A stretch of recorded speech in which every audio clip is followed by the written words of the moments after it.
Olá, gente. Hoje, 30 de novembro, hoje é dia do Estatuto da Terra, o primeiro instrumento legal publicado em 1964 pela ditadura militar para lidar com a problemática no campo brasileiro, especialmente aquilo que diz respeito aos conflitos entre os campesinos e os latifundiários. Hoje também é aniversário de Luiz Erundina, 86 anos, o símbolo de um ser humano lúcido dentro da política brasileira. Hoje, hoje é o pós-segundo turno das eleições municipais, né? Vamos ver o que a gente diz rapidamente aqui sobre esse processo eleitoral que está chegando ao fim. Primeiro, houve uma vitória do campo conservador em nível nacional, com uma possível realinhamento, um possível combinação entre o DEM e o PSDB, né, pensando nas eleições presidenciais agora de 2022. Né?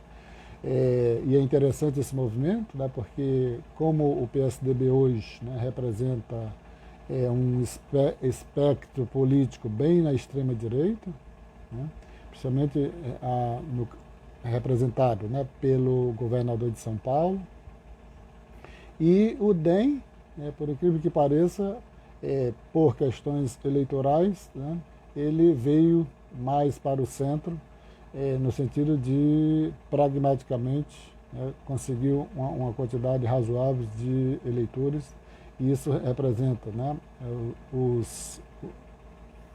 fortalecimento dele, tá vendo? No campo parlamentar, na Câmara dos Deputados, no Senado, em alguns governos, né, estaduais e agora nas prefeituras. Isso é de um lado. Né? Do outro lado, uma derrota, né, do campo progressista, né, deixando, né, bastante problemas, né, para serem tratados, né, para serem digeridos, né, de agora em diante. Um exemplo, você teve apenas, né, uma vitória da Prefeitura de Belém, né, pelo Edmilson Rodrigues, né, um professor da Universidade Federal Rural da Amazônia, né, que conseguiu a vitória para a Prefeitura de Belém.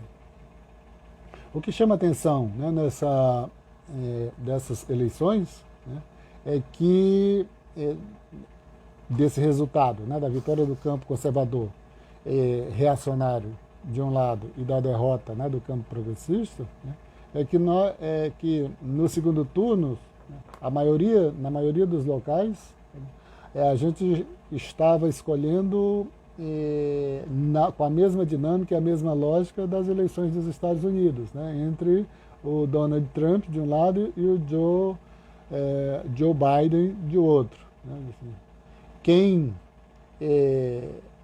seria, né, o menos complicado, né, para representar o executivo, né, no caso aqui, os executivos municipais. Você veja o caso do Rio de Janeiro, né, onde você tinha um Donald Trump, né, o pastor, tá vendo? Que na realidade se apresentou, né, como um verdadeiro capeta, né, pintado como Satanás, baseado em fake news, né? Mas do outro lado você tinha o Eduardo Paes, né, que já foi 2 vezes prefeito, no entanto, ele tem vários problemas, né, e hoje está, né, no DEM, e não era uma escolha, né, confortável para nós que temos uma vinculação bastante estreita, né, com aquela cidade. Por outro lado, você teve disputas, né, mesmo para valer, no caso de Porto Alegre, entre a Manuela e o outro candidato, né, e lá ela foi violentamente atacada por meio de fake news, né, e outros mecanismos bastante agressivos, né, que de certa forma contribuiu bastante para o insucesso eleitoral dela.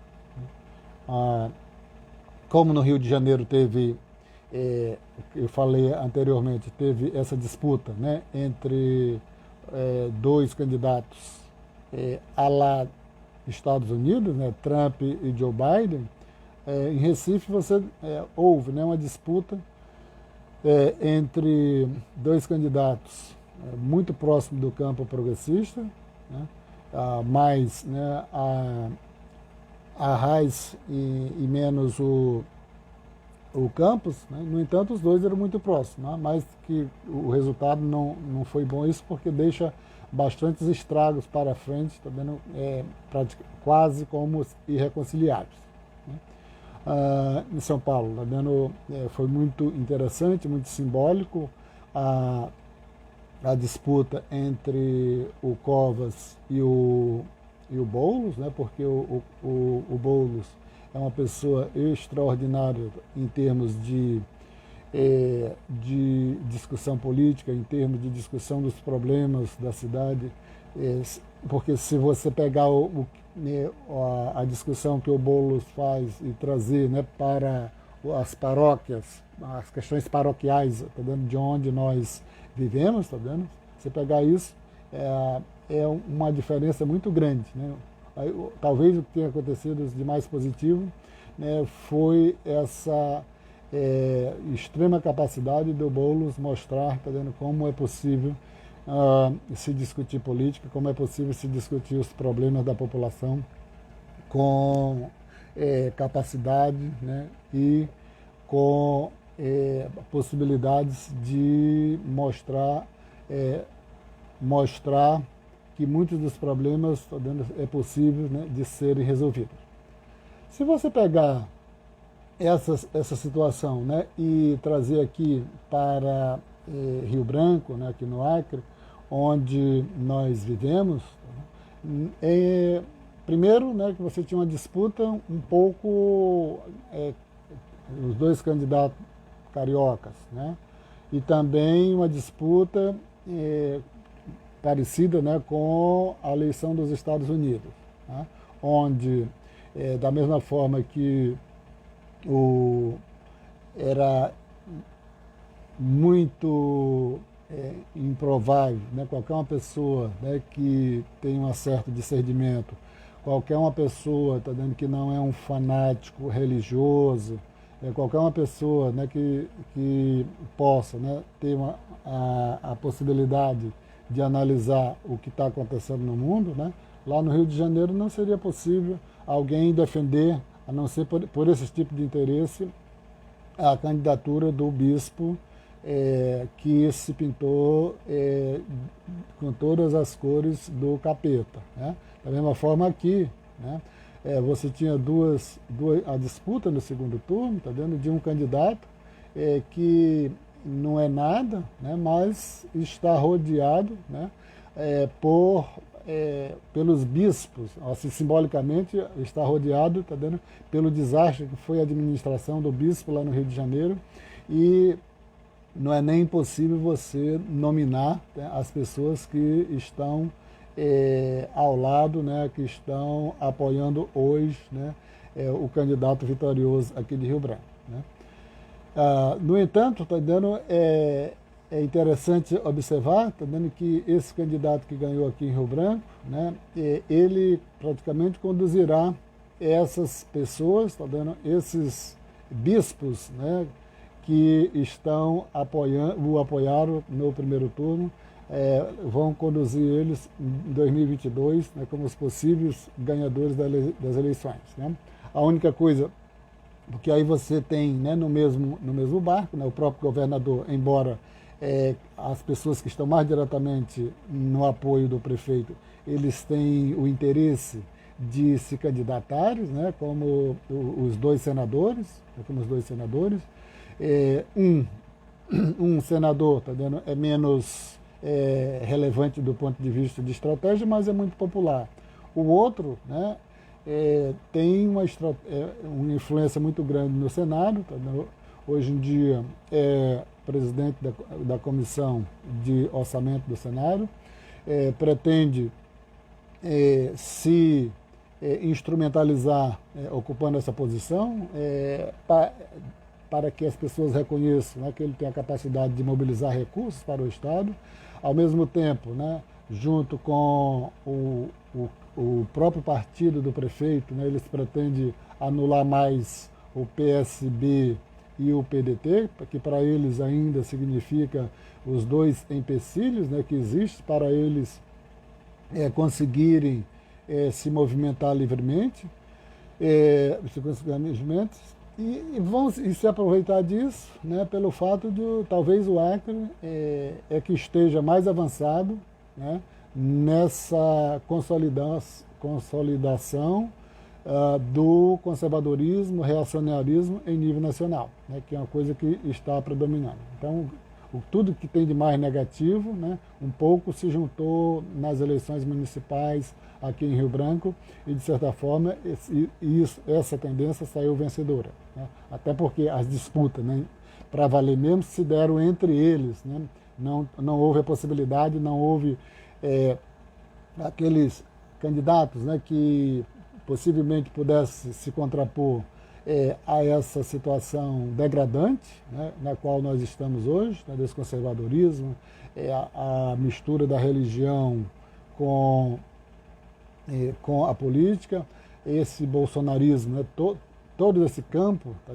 abraçado completamente com o bolsonarismo, né, com o negacionismo, com a política de destruição dos serviços públicos, né, todos esses candidatos, né, que apoiaram o candidato vencedor, tudo representa isso. Né. A propósito, né,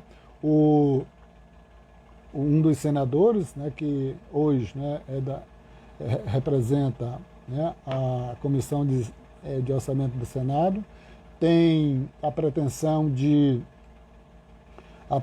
ser presidente, né, do Senado, com o objetivo de aprovar a reforma administrativa, que é um dos principais instrumentos criminosos que hoje, né, se for aprovado, a gente tem no país, com o objetivo maior de aprovar a reforma administrativa para quebrar de vez, tá vendo? Principalmente com certos setores da administração pública que são importantes, essencialmente as universidades. Né? Então, isso é a proposta que ele está encampando hoje, né? Ou seja, primeiro, né, aproveitar ao máximo a condição de presidente da Comissão de Orçamento, ser presidente do Senado, com a finalidade de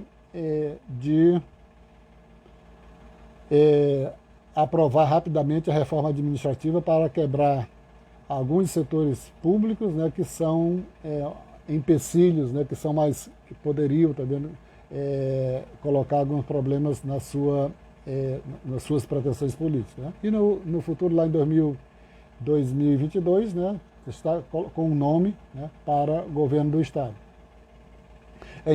Mas o que foi que sobrou, né, dessa eleição? Né? Primeiro, né, o que você tem para 2022? Né? Você tem o atual presidente, né, quase certo no segundo turno, né? E isso está dando como matematicamente não é muito simples, né, ir dois segmentos para o segundo turno, né, todos eles do mesmo campo político, né? Isso pode levar esse realinhamento do PSDB e do DEM, né, para tentar forçar um impeachment do atual presidente para que eles possam ir para o segundo turno com alguém do campo progressista. Né? Porque isso, talvez para essa situação, né, que está quase assegurada, o atual presidente do segundo turno, isso de certa forma coloca um receio, tá dando de o DEM e o PSDB tentar tentar disputar apenas, né, no campo eleitoral com o atual presidente da República. Isso é uma possibilidade. E no campo aqui, tá vendo, mais, né, regional aqui, né, aqui do Acre, tá vendo, infelizmente, né, nada bom para 2022. Né? Vai predominar essa combinação nefasta de religiosidade, né, com a política, combinando, né, com o milicianismo, né, que, de certa forma, boa parte de algum desses líderes representa, né, um pouco trazendo, né, trazendo pelo histórico daquilo que representava um pouco o Esquadrão da Morte. Né? Hoje, a gente pode denominar que essa combinação de religiosidade com o milicianismo, né, de certa forma, pode controlar completamente essa população que apoia, né, em 70%, 80%, né, elegeu o presidente, né, o atual presidente da República, e agora elegeu o prefeito. Dificilmente eles terão a possibilidade de perder a eleição em 2022. Tá? Então, vamos em frente, que a semana está começando.